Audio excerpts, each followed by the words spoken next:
Thank you, Sandy. Thank you for your support. Thank all of you for all of your support. I feel like we're just one big family.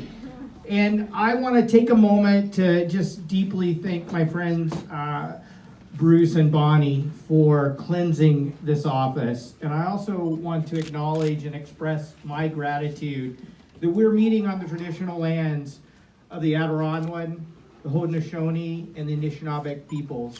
And we're meeting on the treaty lands of the Mississaugas of the Credit First Nation. And I want to express my gratitude for all I've learned from Indigenous peoples about how to care for the land and the water, the plants and the animals, and the people who live here and who will live here for the next 7 generations. But I also want to say that we need to go beyond land acknowledgements and gratitude and actually address reconciliation and dismantle colonialism. And I want to be very clear that we will not heal our relationship with Mother Earth if we don't heal our relationship between Indigenous and non-Indigenous peoples. So I encourage you to take that home with you today and figure out how in your life you can be a part of the truth and reconciliation process.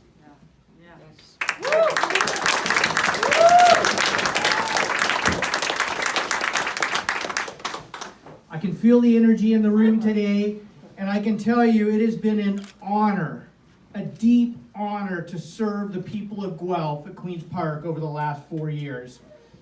I've learned so much in the last 4 years. I've learned that our promise and commitment to doing politics differently actually works. I learned it when I worked across party lines and passed the first green bill in Ontario history to protect electric vehicle drivers. I learned it just a few months ago when I spearheaded the effort to pass the first bill in Ontario history that all 4 parties supported, or co-sponsored, declaring the month of August Emancipation Month. And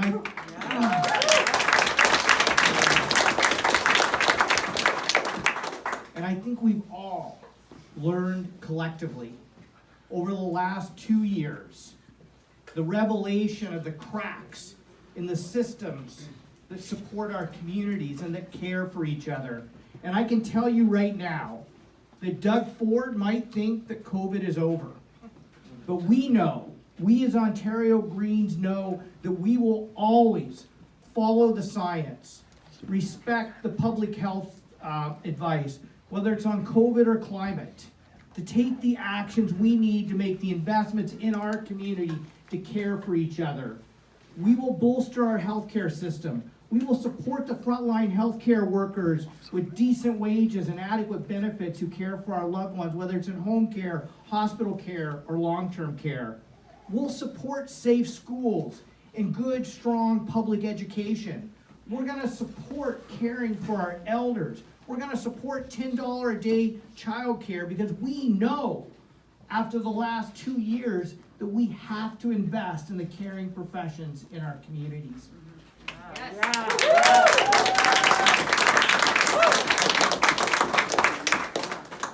The other thing I've learned over the last 4 years is that people power. I said in 2018 that people power would take us to Queen's Park. Well, I can tell you people power is delivering for the city of Guelph and the province of Ontario. I'm so proud of the work we've done together to protect Guelph's water. You know, after decades of fighting the Dole Lime Quarry, we have finally shut it down.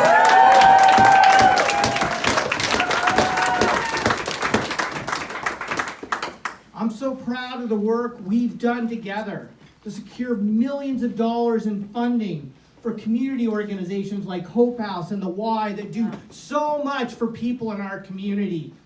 I'm so proud of the work we've done together to expand mental health services for young people, and especially to secure the funding for the Grove and the Youth Mental Wellness Hub that's being built up on Woolwich.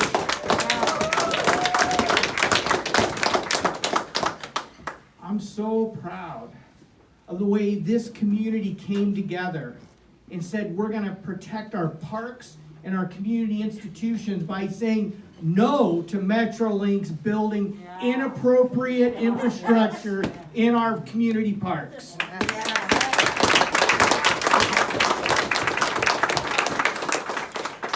And I'm so proud, after this community spending over a decade trying to get more long-term care beds, I'm proud that we've delivered 200 additional long-term care beds here in Guelph.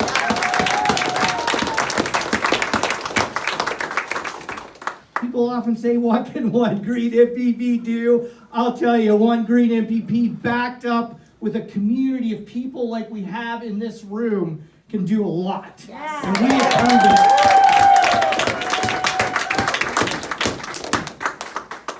But folks, we're not done yet. We still have a lot of work to do. And I can tell you one thing that we have to do. We have to start exporting more of Guelph across the province of Ontario. And that's exactly why we need to support candidates like Ryan Caro from Wellington Holland Hill. And Carla Johnson from Cambridge. And Wayne Mack from Kitchener Center. All those green candidates across the province like Diane Sachs and University Rosedale, Abhijit Manet and Beaches East York, and Matt Richter and Parry Sound Muskoka, we will elect more Greens.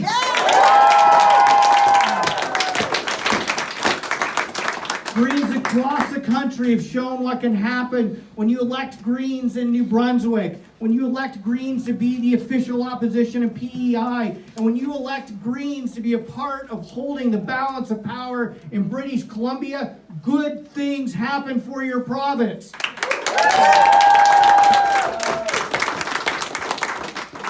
And together, the people-powered change of the Green movement, connecting with citizens across Ontario. We led the charge in the early days of the Ford government when they were going to open the Greenbelt for development. We stopped Bill 66.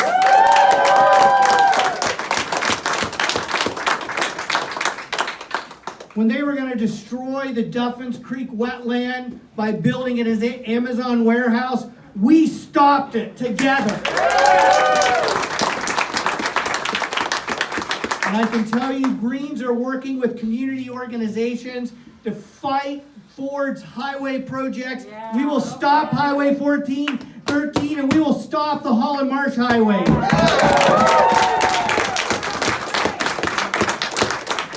Because we're going to protect the people and the places we love in this province. And Bruce, I'm so happy you talked about the 7 sacred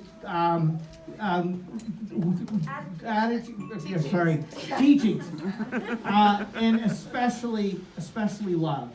So I think we need more love in politics. We need more community in politics. We need more wisdom in politics, and that's exactly what Greens are delivering.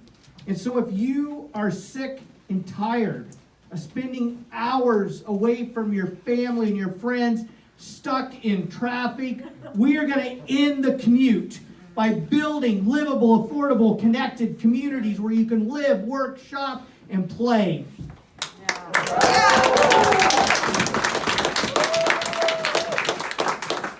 If you are frustrated that you can't access mental health services and supports, we are going to deliver a real plan to expand mental health services to be included under OHIP. Yeah.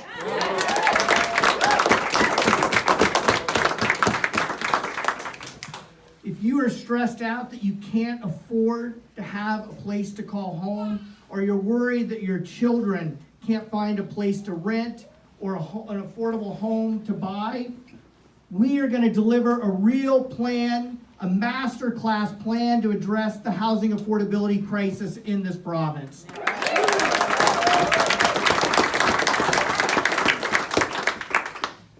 And if you're feeling anxiety and stress about the risks and costs of climate catastrophes, We are going to deliver a real plan for real action to deliver the new climate economy, to crush climate pollution and create thousands of jobs and leave a livable future for our children.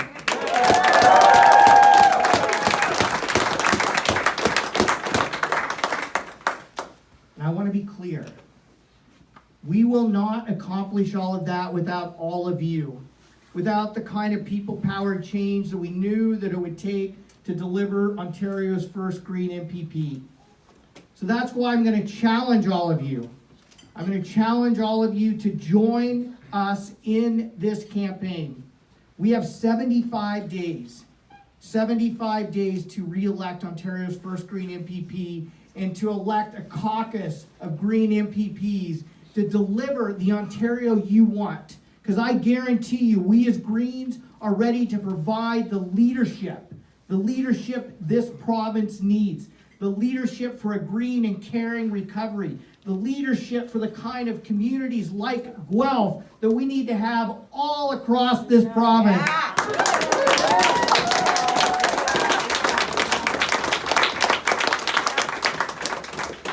So I'm just going to ask you for your time, your talent, and your treasure to deliver the Ontario we want. Thank you, everyone, for your support. Thank you for your hard work, and thank you for your time, talent, and treasure. Thank you.